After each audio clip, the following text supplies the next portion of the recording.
شراب پینے کی ممانعت یعنی حرام ہونا، یہ ایک ہی بار میں مکمل طور پر حرام نہیں کیا گیا، بلکہ اس کو اسٹیپ بائی اسٹیپ حرام قرار دیا گیا تاکہ لوگ آہستہ آہستہ اس سے دور ہو سکیں، کیونکہ جس چیز کی عادت بن جائے، ہیبٹ بن جائے، اسے چھوڑنا اتنا آسان نہیں ہوتا، اور وہ اگر عادت کسی نشے کی ہو تو اسے چھوڑ دینا اور زیادہ ڈیفیکلٹ ہو جاتا ہے۔ پلس یہ کہ مکے میں اس وقت شراب ایک ایسی چیز تھی جو مکے کے لوگوں کا ذریعہ معاش یعنی سورس آف انکم بن چکی تھی، اور اس سوسائٹی کا ہر فرد اس کی تجارت اور بزنس میں کسی نہ کسی طرح حصے دار تھا یعنی انوالو تھا۔ اب اسٹارٹ میں پہلے مسلمانوں کے سامنے شراب کے فوائد اور نقصانات کا انالیسس پیش کیا گیا کہ شراب کی تجارت کے ذریعے جو بینیفٹ یعنی نفع حاصل ہو رہا ہے، یہ طبیعت میں ایک سرور کی لذت سی کیفیت پیدا ہو رہی ہے۔ اس ظاہری نفع سے زیادہ اس کے پوشیدہ چھپے ہوئے نقصانات ہیں، یعنی اس کے ہڈن سائیڈ ایفیکٹس بہت زیادہ ہیں، جس میں سب سے زیادہ خطرناک نقصان یہ ہے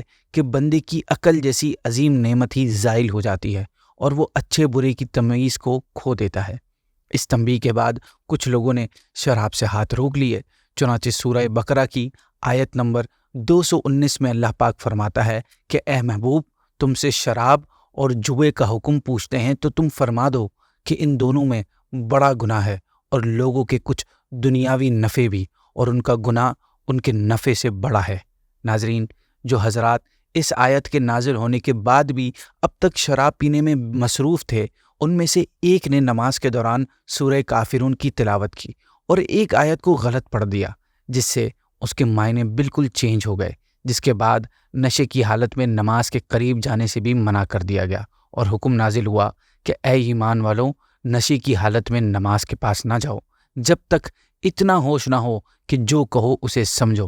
اب جب نشے کی حالت میں نماز پڑھنے سے رکنے کا حکم آیا تو وہ لوگ کہ جنہوں نے اب تک شراب پینا نہیں چھوڑی تھی، وہ بھی اس سے باز آ گئے، اور وہ چیز جو ہمیں نماز سے دور کرنے کا سبب بن رہی ہے، اب ہم اس کے قریب نہیں جائیں گے، یہ والی باتیں ہونے لگی۔ لیکن اس کے باوجود اب بھی کچھ لوگ وہ تھے جنہوں نے نماز کے ٹائم میں تو شراب پینا چھوڑ دی تھی، مگر وہ عشاء اور فجر کی نماز کے بعد شراب پیتے تھے، کیونکہ اگلی نماز میں کافی ٹائم ہوتا تھا جس میں نشے کا اثر اتر جاتا تھا۔ لیکن اس دوران شراب پینے ہی کی وجہ سے ایک اور واقعہ ہوا جس میں صحابی رسول شدید زخمی ہو گئے، اور اللہ پاک نے سورہ مائدہ کی آیت نمبر 90 اور 91 میں شراب کی حرمت نازل فرما دی۔ فرمایا،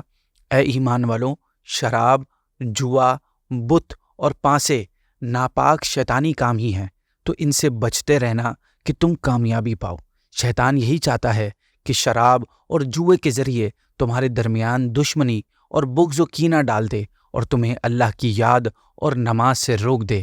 تو کیا تم باز آئے؟